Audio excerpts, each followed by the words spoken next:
Your Majesty. I've been asked to give you this. And this, ma'am, from Her Majesty Queen Mary. Thank you. Thank you, Charteris. I'll take over from here.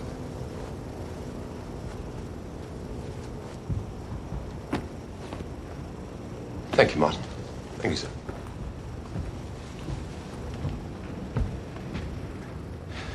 Your Majesty. Martin.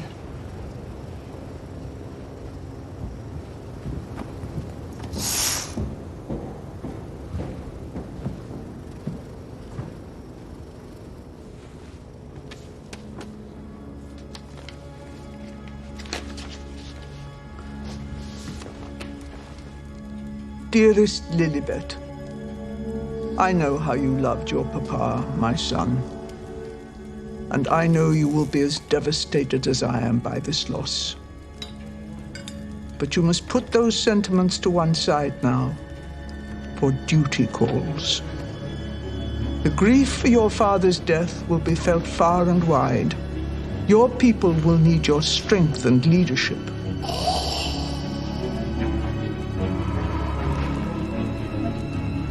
I have seen 3 great monarchies brought down through their failure to separate personal indulgences from duty. You must not allow yourself to make similar mistakes. And while you mourn your father, you must also mourn someone else. Elizabeth Mountbatten. For she has now been replaced by another person, Elizabeth Regina. The 2 Elizabeths will frequently be in conflict with one another. The fact is, the crown must win. Must always win. Ready, ma'am. It's all right. I'll escort it out from there. No, sir, if you don't mind, the crown takes precedence.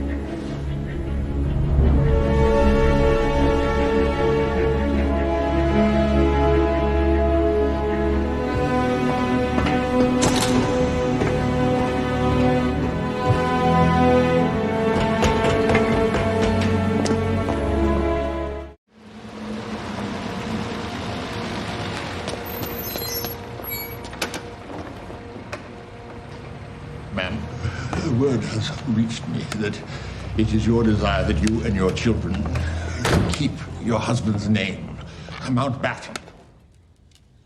It is. Ma'am, you must not. It would be a grave mistake. Mountbatten was the adoptive name your husband took when he became a British citizen. His real name, you'll not need reminding, was Schleswig-Holstein, Sonderburg-Glucksburg of the royal houses of Denmark and Norway, and latterly of Greece.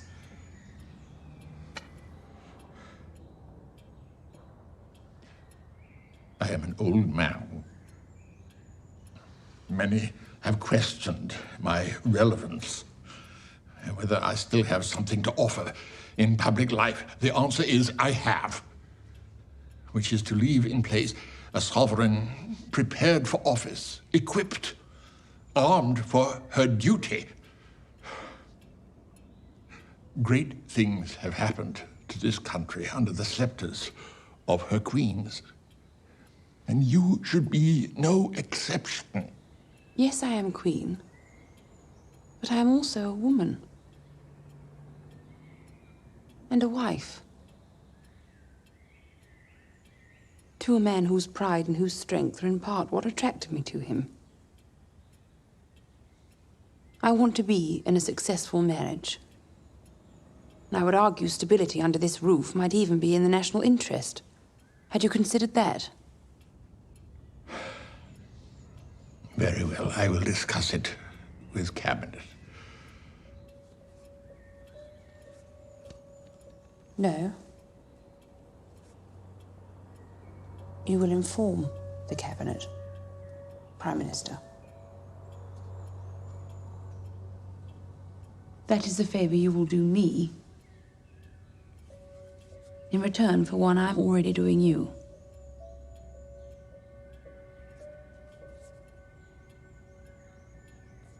I know your party wants you to resign, to make way for a younger man, Mr. Eden. I also know that no one will bring up your resignation while you are actively engaged in planning the coronation. So by delaying my investiture, you are, in fact, holding on to power.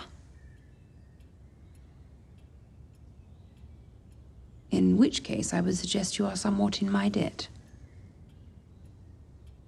So if I agree to the delay, perhaps you will consider supporting me in the matter regarding my husband's name.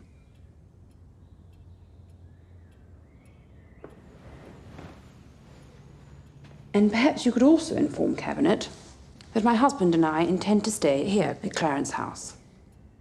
Why? It is our home. It has just been refurbished at great expense. Buckingham Palace can still be where official business is done, but our home, our private family home, will be Clarence House.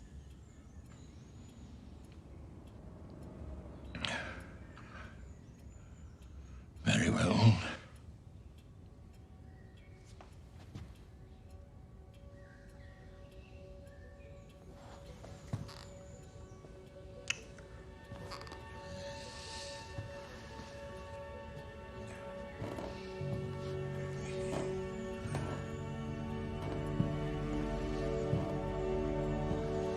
He was a little surprised, I think. Really?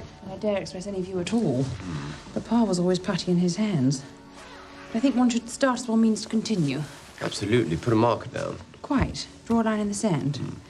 But he said he'd put it to Cabinet, and I said there was nothing to discuss. Good for you. No, good for you. Why did it? Thank you.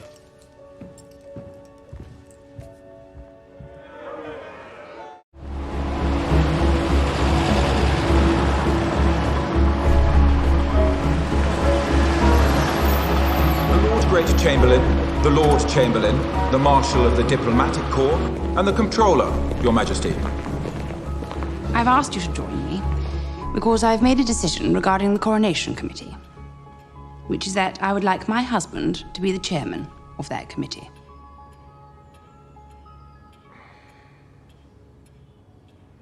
That's impossible, ma'am. There can only be one chairman. As far as I'm aware, I only have one husband. And the Duke of Norfolk will be expecting it to be him. He is the Earl Marshal. That may be. And the Chief Butler of England. He would be the 16th Duke of Norfolk to do it. He ran your father's coronation. His father ran your grandfather's. And running the coronation, it's what the Norfolks do. Couldn't you give Philip some other job? Like what? Arrange the photographer?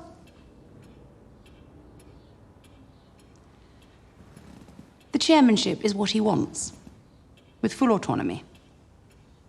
Therefore, it's what I want. Norfolk can be vice chair. Why don't you think about it? I have. And my decision stands. Thank you.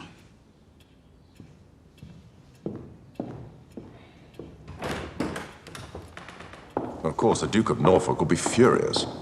Yes. And Bernard does fury so well. What would Your Majesty suggest? I will throw my hat in with Bernard and sanity will prevail. The Queen is young. And has to learn what any young general has to learn. Namely? Which battles to fight and which to leave. Well, let me know what you want me to do. Same as always, Tommy. Exactly as I tell you. Now, I've spoken to the Archbishop of Canterbury, who's agreed to help us with our other delicate matter, the Duke of Windsor. When does he arrive? This afternoon, I believe. God help us. And when will you meet him? We we thought tomorrow, ma'am. Good. Sooner the better. Be sure to be firm, Tommy. Yes, ma'am. That one's like mercury. They'll slip through the tiniest crack.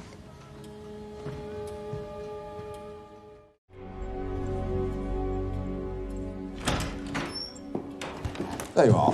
There's something I'd like to discuss with you. Now, please don't react. I'd like to take flying lessons. No. But trust me, becoming a pilot has been a lifelong ambition of mine, and I think I've found a teacher mad enough to take me on as a pupil. Peter, no less. Peter Townsend.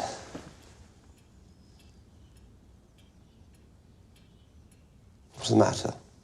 I need to talk to you. About what? They'd rather we didn't keep the name. Mountbatten. Who's they? Cabinet. It's none of their business. I think you'll find it's very much their business. You're my wife, taking my name as the law. It's the custom, not the law. A custom practiced so universally it might as well be the law. You can't do this. Am I to be the only man in the country whose wife and children don't take his name? You can't do this to Dickie. It will devastate him. You know that. You know how important it is to him.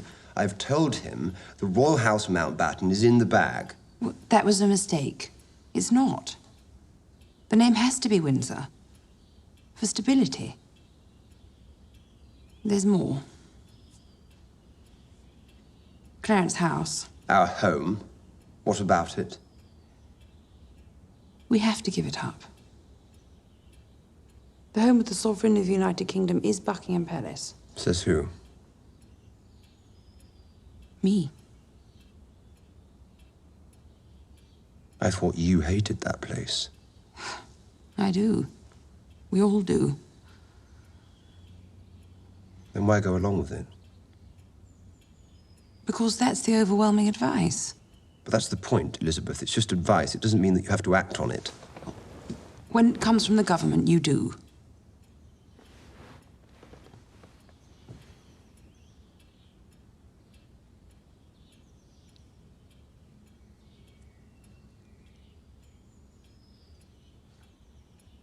What kind of marriage is this? What kind of family? You've taken my career from me, you've taken my home, you've taken my name.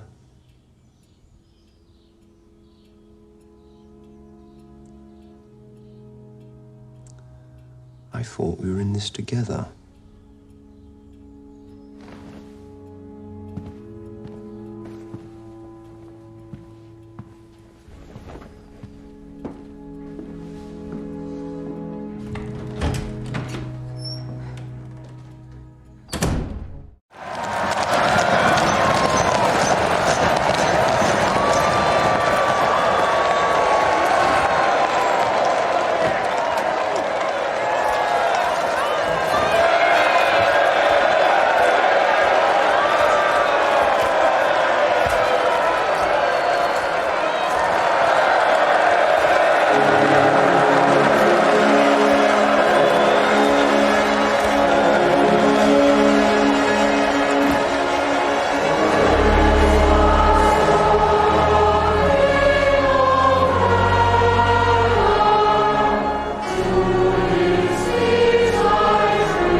Together here in the sight of God and in the face of this congregation to join together this man and this woman in holy matrimony.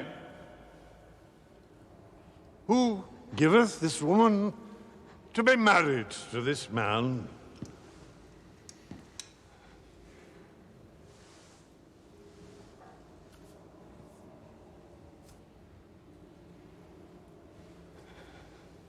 I, Philip. I, Philip. Take thee, Elizabeth Alexandra Mary. Take thee, Elizabeth Alexandra Mary. You know why his three sisters aren't here? They're all married to Nazis. Prominent Nazis. I, Elizabeth Alexandra Mary.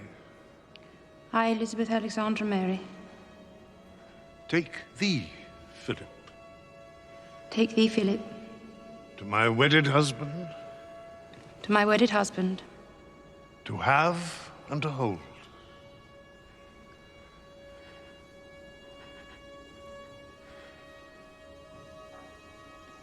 To have and to hold.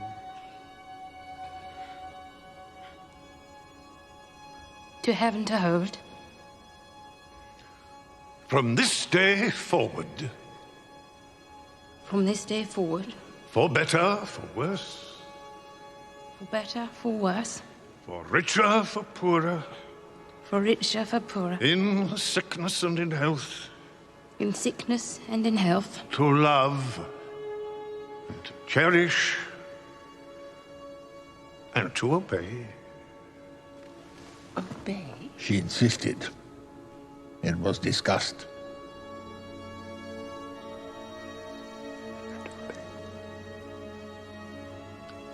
To love and cherish and obey. Till death us do part. Till death us do part. Sheer perfection. Your Highness. You have to hand it to her.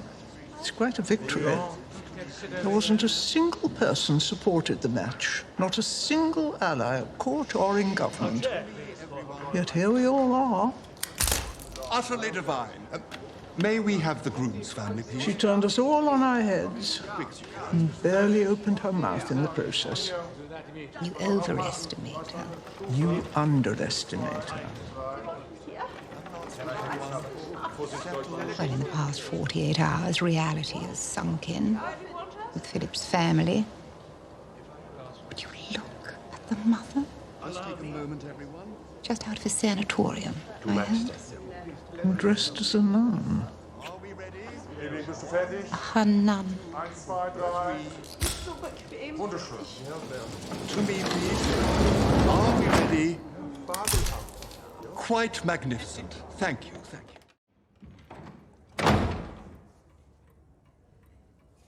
If I tell you something, do you promise it will stay between us? Of course. This is how I'd like to spend all my time.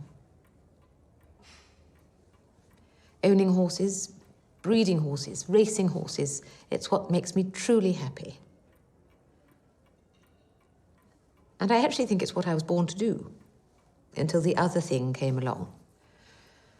That someone else was born to do, that they elected not to do, which meant that first my father, and then I, had to do a job we were never meant to do.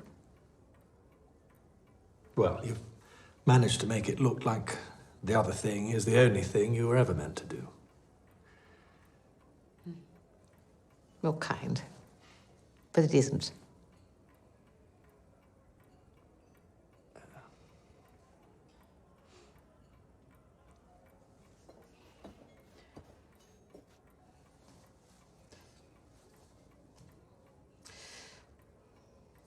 And on days like today, in places like this, in company like this, you get a glimpse of what it all might have been like. The unlived life. And how much happier it might have made me.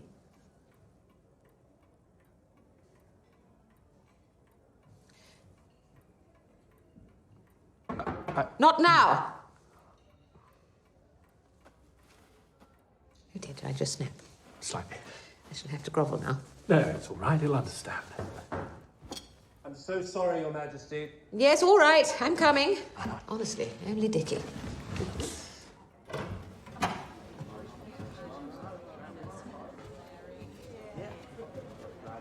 Yes, thank you, Martin. I'll talk to you.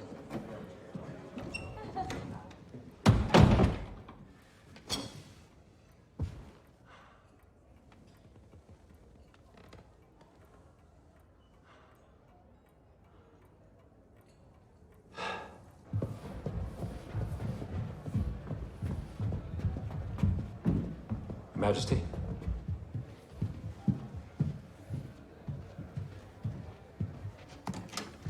You are persistent. Is it really so important? Yes, Your Majesty. Prime Minister? Ma'am, I have reason to believe there is currently a full-blown plot developing against me and the democratically elected Labour government that governs in your name, being led by a senior member of your family. Who? Lord Mountbatten. And that he, in cahoots with Cecil King, the chairman of the Mirror Group newspapers, has been attempting to overthrow this government.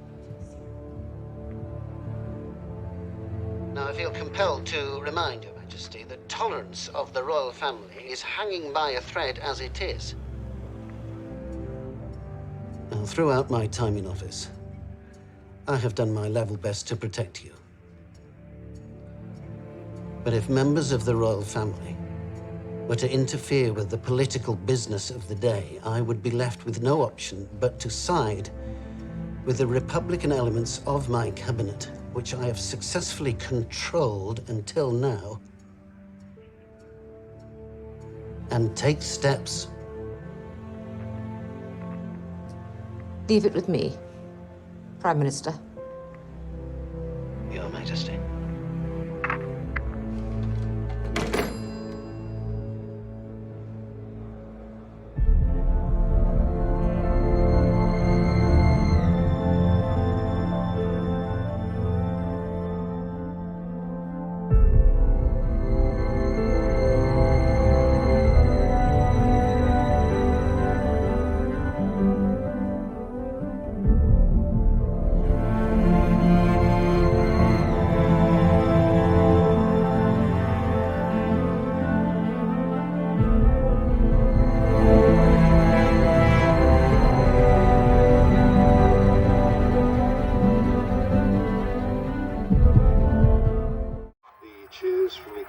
Lining the streets of Windsor can be heard from miles around as Prince Charles and Camilla Parker Bowles pass through them on the way to their civil marriage ceremony.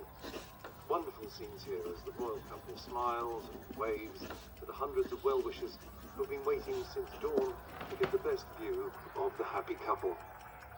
Then they've just arrived at the Guildhall, stepping out to the Queen's own Rolls-Royce Phantom 6, which was originally presented to Her Majesty in 1978. I don't know what you think you're doing. I'm doing the sensible thing, the responsible thing. If we're not careful, if I go on another 20, 25 years, a tired, white-haired geriatric queen will hand over to a tired, white-haired geriatric Prince of Wales. Those are the rules. But if he were then to go on another 20, 25 years, it would mean that for the next half-century, the British monarchy would be a very decrepit experience indeed. Is that the right thing to do to the institution? Charles is in the prime of his life now. Honestly, I've never heard so much nonsense. Have you forgotten the oath that you took? I declare before you all that my whole life, whether it be long or short, shall be devoted to your service. You're fit enough to ride and drive, so you're fit enough to wear the crown. You remember what Queen Mary told you? Another geriatric. Monarchy is something you are, not what you do. The crown is a symbol of permanence, of stability, of continuity. If you step down, you will be symbolizing instability and impermanence. You'll also be indicating the luxury of choice, which is the one thing we cannot have if we claim the crown is also our birthright. So you would have a superannuated old lady running the show, while a fit, energetic Prince of Wales watches on, straining at the leash. But I don't see you as decrepit. Since the Jubilee, since Mummy's death, I see you as liberated. Confident. You say that Charles is in his prime. Well, I see you in yours. And admit it. You sometimes think there's a difference between you and the rest of the family.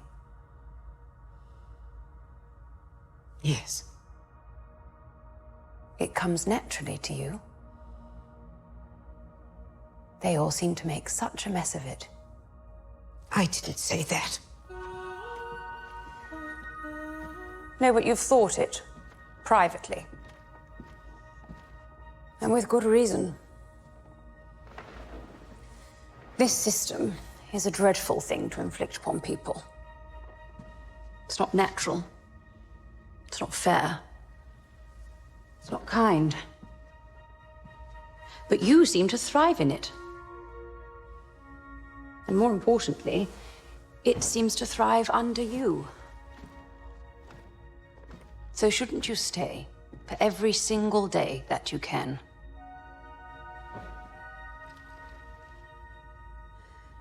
But what about the life I put aside? The woman I put aside when I became queen? What sort of question is that? For years now, there has been just one Elizabeth. Queen Elizabeth. If you went looking for Elizabeth Windsor, you wouldn't find her. She's gone. Long gone. You buried her years ago.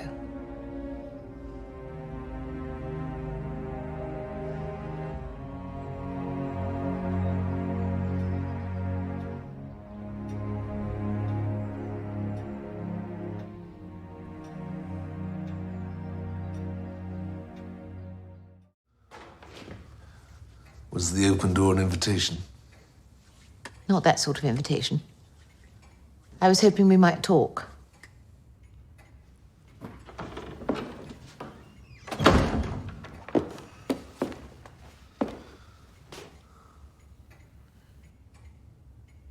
Our children. Oh.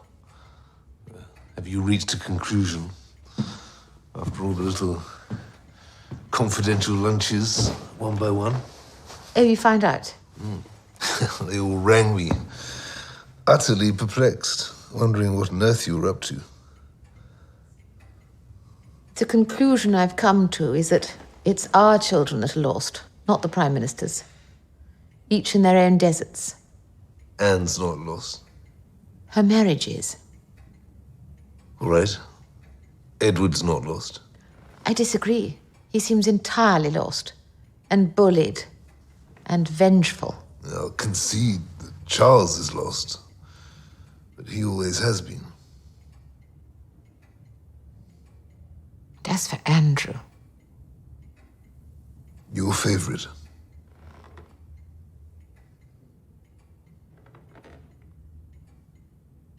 I was shocked. If he doesn't change...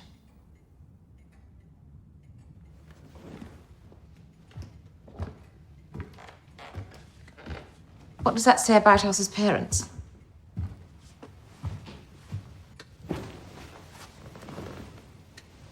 I spoke to Mummy about it. No. The Oracle. What did she say? Well, she said that I must not blame myself. I'm already mother to the nation. Well, she's right. But it was me that wanted Andrew and Edward. You didn't want any more. I wanted 2 more to prove to myself that I had it in me. And to make up for my failings. Especially with Charles. You're a man, you wouldn't understand. But I remember insisting that I would never let the nannies do it. What? Bath time. But when it came to it, I sat in a chair in the background. Because I didn't know how to... How to what? Hold him, touch him.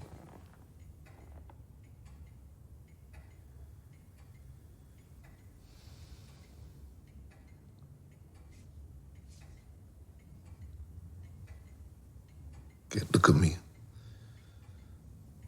Look at me. You must stop this nonsense. You are a perfectly good mother. And the children are adults now. You know, it's their responsibility to sort themselves out. If they sort themselves out. Well, they will. Eventually. And in the meantime, it is your job to Stick around, stay alive, and keep breathing. Precisely. For all our sakes.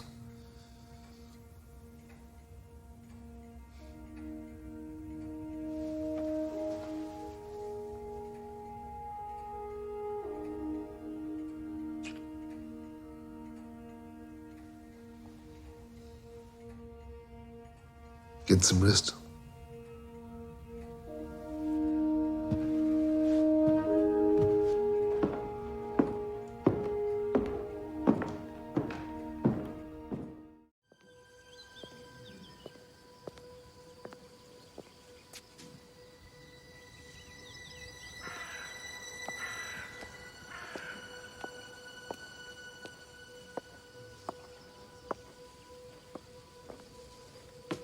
It is said that those who do not learn from history will be forever condemned to repeat it.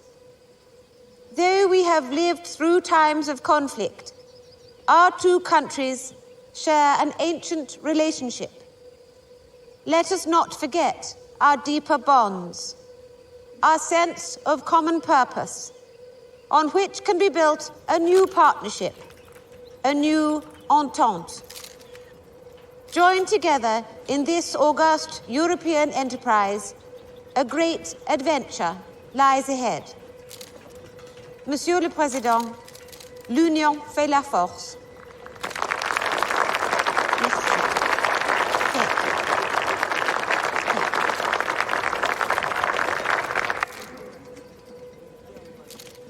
Excuse me, Your Majesty.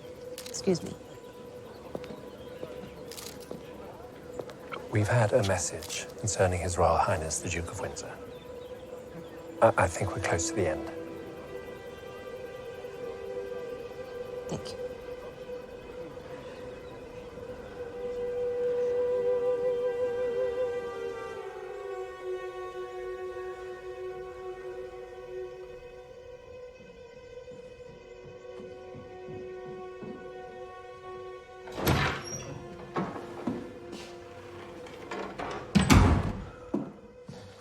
Your Royal Highness, ma'am, Her Majesty the Queen, she's coming. What, here? Yes, ma'am. She's on her way. Get me up! You can't be serious. I've never been more than serious.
Your Majesty. Prime Minister?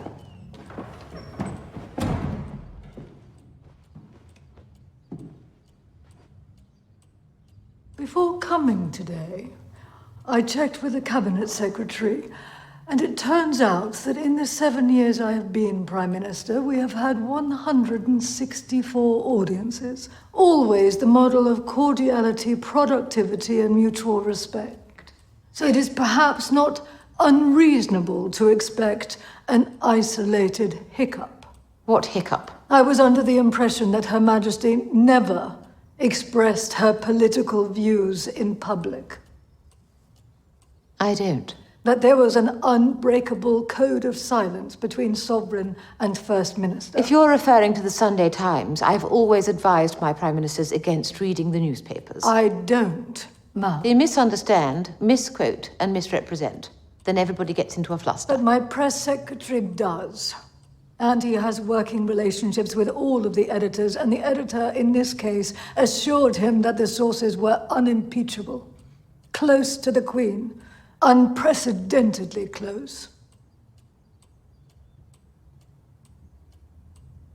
Well, I'm sure a clarification will soon be forthcoming. In the meantime, should we not make a start on the business of the week? Only I am mindful of the time. This is the business, ma'am. The only business. I think we have enough respect for one another personally to ask ourselves some of the bigger questions. Woman to woman. We are the same age after all. Really? Just 6 months between us. Oh? And who is the senior? I am. Ma'am.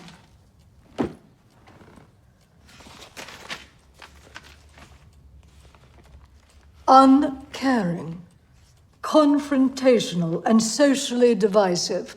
That's how these sources so close to the Queen describe me. Prime Minister. That I lack compassion, and that my government has done irretrievable damage to the country's social fabric.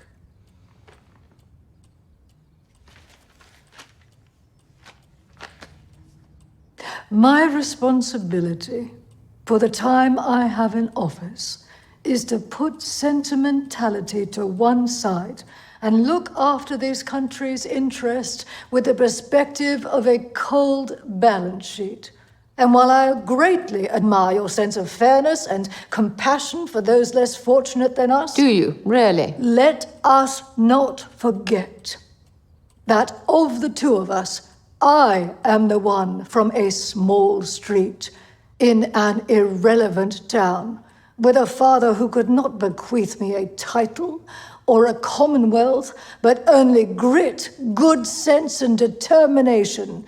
And I don't want people's pity or charity or compassion. Nothing would insult me more. My goal is to change this country from being dependent to self-reliant, and I think in that I am succeeding. I have had to learn many difficult lessons as sovereign. Britons are learning to look after number one, to get ahead, and only then, if they choose to look after their neighbor. Of those? No one would remember the Good Samaritan if he only had good intentions. You see, he had money as well. Perhaps the hardest is that I am obliged to support my prime ministers on any position they take, even yours, regarding sanctions against South Africa. My question is, given the lack of impact it has on your day-to-day political fortunes, yet how important it is to me, could you not have supported me just once? My fellow Commonwealth leaders, many of whom I consider to be friends, now feel that I have betrayed them on an issue most important to them. Well, they need only read the Sunday Times. It will give them no doubt as to your position.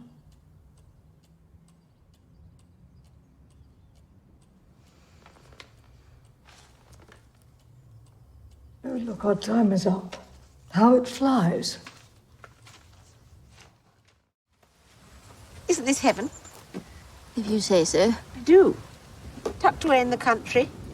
Rain and mud and horses and dogs, children, privacy. I do envy you.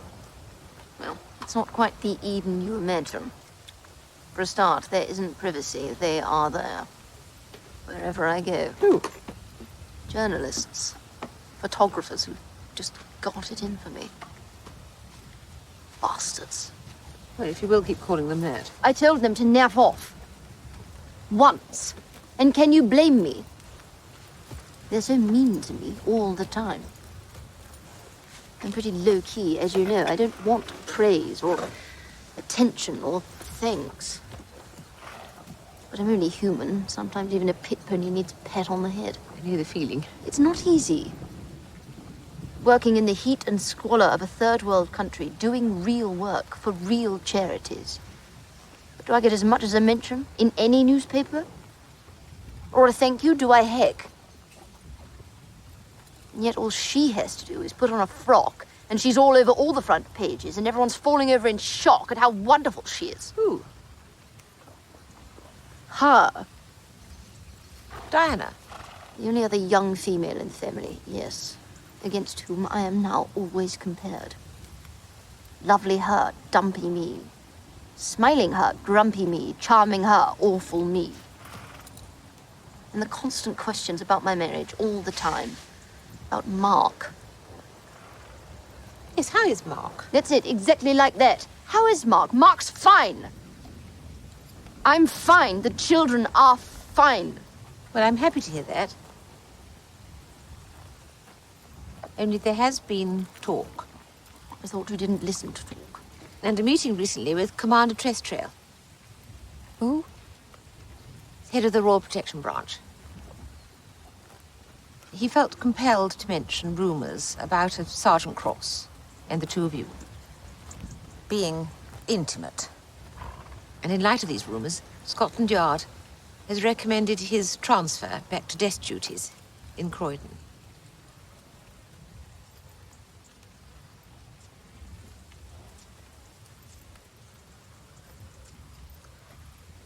Don't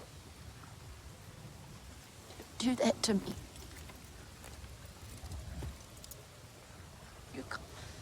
You can't. Here's the one thing that makes me happy. You have so much to make you happy. Then how come none of it does? Well, again, if you're patient. Is that it? Is that the advice? Stick it out, grin and bear it, persevere? Well, these things usually pass if you have the patience to wait. I used to enjoy my reputation as the difficult one. I used to relish scaring people a bit because I could control it. But recently,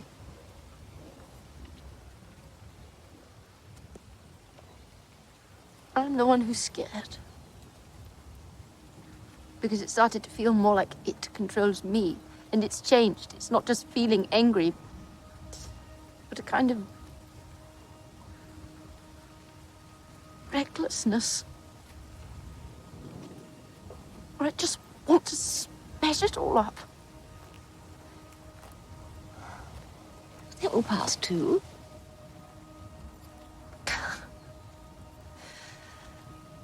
Is that it? Is doing nothing your solution to everything?